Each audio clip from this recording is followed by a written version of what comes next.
Once upon a time, nestled in the sprawling tea gardens just outside Siliguri, lived a tiny, adventurous squirrel named Pip. Pip had a bushy tail that twitched with curiosity and bright, inquisitive eyes that missed nothing. His days were filled with scampering up towering sal trees, burying acorns with meticulous care, and chattering secrets to the rustling leaves. Not far from Pip's favorite oak, in a cozy little bungalow, lived a clumsy, lovable black Labrador puppy named Gus. Gus was all wobbly paws, boundless energy, and a heart brimming with playful mischief. His world revolved around chasing butterflies in the sun-drenched garden, tumbling over his own feet, and showering everyone with sloppy, enthusiastic kisses. Their paths first crossed near the old moss-covered well. Pip, perched precariously on the well's edge, was attempting a daring leap to a low-hanging branch when he lost his footing and tumbled down with a surprised squeak. Just as he braced for a painful landing, a soft, furry mass bumped into him. It was Gus, who had been investigating a particularly interesting scent near the well. Initially, Pip was terrified. He'd always been taught to avoid creatures much larger than himself. Gus, equally startled, let out a little yelp and wagged his tail tentatively.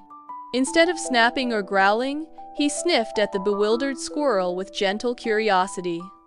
To Pip's surprise, Gus's big brown eyes held no malice, only a sort of goofy concern. He nudged Pip gently with his wet nose, and Pip, sensing no threat, cautiously nudged back. From that moment, an unlikely friendship began to blossom. Their days became a tapestry of shared adventures.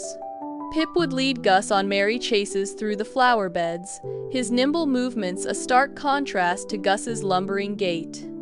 Gus, in turn, would alert Pip to any approaching danger with a soft whine, his keen sense of smell often detecting things Pip couldn't.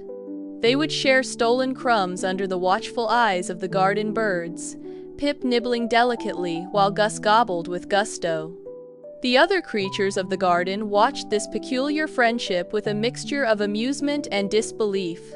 The wise old owl hooted softly, observing their playful interactions, while the sleek garden snake slithered away in disdain.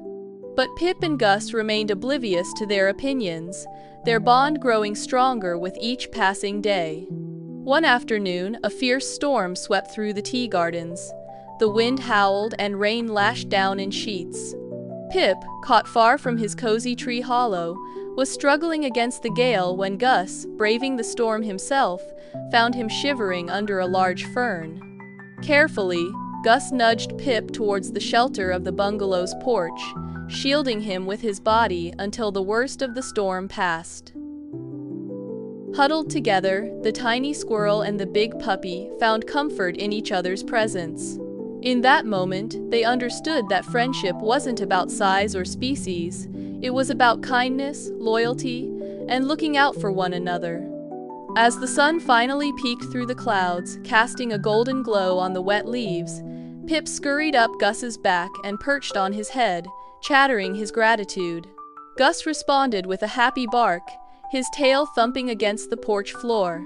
They were different, yes, but their hearts beat with the same rhythm of friendship. Moral of the story: true friendship knows no boundaries of size, species, or any other difference. It blossoms through kindness, understanding, and the willingness to look beyond the surface.